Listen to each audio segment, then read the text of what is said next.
Shalom, salam podcast M116 Mazmur pasal 1 ayat 1 sampai ke 6 yang menjadi dasar podcast agar hidup kita lebih baik dan lebih benar. Kita akan belajar satu tema tentang cara mengambil keputusan yang tepat. Membuat keputusan memang kadang-kadang perkara mudah. Coba terapkan cara pengambilan keputusan menurut psikologi berikut ini. Dalam hidup, kita dituntut untuk membuat berbagai keputusan. Hal sederhana misalnya, saat kita makan malam, kita biasanya bingung menentukan menu makanan apa yang harus dipilih. Terlepas dari seberapa penting keputusan yang kita buat, keterampilan dalam mengambil keputusan yang terbaik, penting dan berguna untuk hidupmu. Mari kita belajar. Menjelaskan sebelum mengambil keputusan, sebaiknya kita perlu mengidentifikasi dulu kondisi yang sedang terjadi. Hal ini bertujuan agar kita bisa menyediakan beberapa alternatif dan menyiapkan plan lain. Penting untuk tidak terburu-buru sebelum mengambil keputusan. Sebaiknya keputusan juga diambil dengan pikiran yang tenang dan bukan karena dorongan emosional. Berikut cara mengambil keputusan. 1. Tetapkan tujuan yang jelas. Sebelum membuat keputusan penting, salah satu cara terbaik yang bisa kamu lakukan adalah memikirkan kembali tujuan dan hasil yang akan diharapkan. Saat mempertimbangkan hal-hal penting dari berbagai aspek, maka pilihan terbaik bisa semakin terlihat jelas. Tentunya ini akan membuatmu lebih mudah dalam menentukan sikap. Kedua, ketahui kelebihan dan kekurangannya. Cara mengambil keputusan yang baik adalah mempertimbangkan kelebihan dan kekurangan yang mungkin terjadi. Kamu bisa menuliskan daftar kelebihan dan kekurangan dari keputusan yang akan diambil, lalu bandingkan keduanya. Mengetahui seberapa banyak kekurangan dan kelebihan yang akan didapat bisa membuat kita semakin yakin sebelum mengambil keputusan. Pertimbangkan nomor 3, berbagai kemungkinan. Untuk bisa mengambil keputusan yang terbaik, kamu harus mempertimbangkan berbagai kemungkinan, bukan hanya soal kelebihan dan kekurangan, tetapi pikirkan juga bagaimana kamu bisa menerima dan bertanggung jawab atas hasil yang akan didapat setelah mengambil keputusan. Keempat, pikirkan dampak yang mungkin terjadi.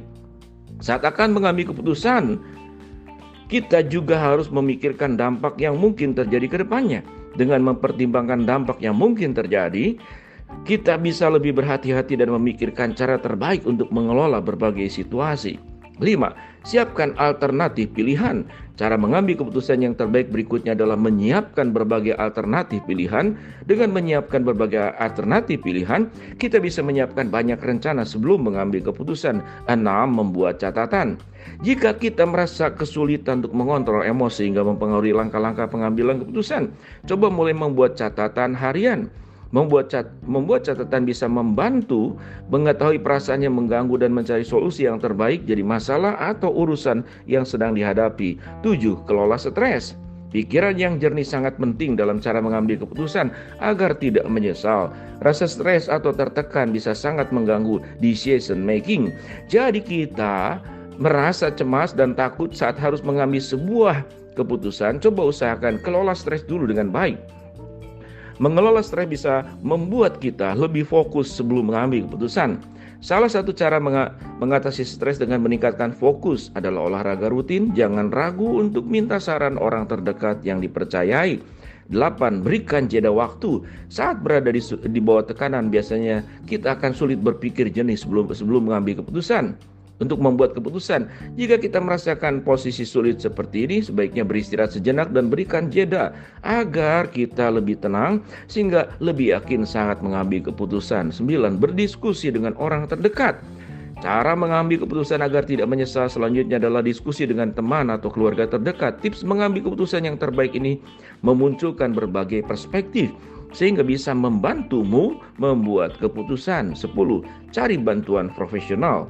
Setelah melakukan berbagai cara mengambil keputusan, namun masih merasa kurang siap atau yakin, mungkin diperlukan adalah konsultasi ke profesional, ke rohaniawan, kepada orang yang punya kapasitas di bidangnya.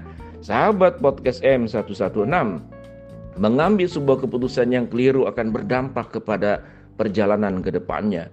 Dan kalau itu kemudian salah melangkah, salah mengambil keputusan, maka untuk memperbaikinya berarti kita perlu usaha baru, umur bertambah.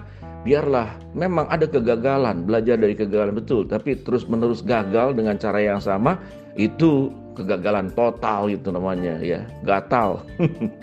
Gagal total. Dan yang paling utama tentu harus mencari suara dan kehendak Tuhan. Di dalam mengambil berbagai macam keputusan pun kita minta petunjuk Tuhan, apakah keputusanku benar, apakah keputusanku itu adalah bijaksana, apakah keputusannya aku ambil sesuai dengan kehendak Tuhan. Shalom, salam podcast M116.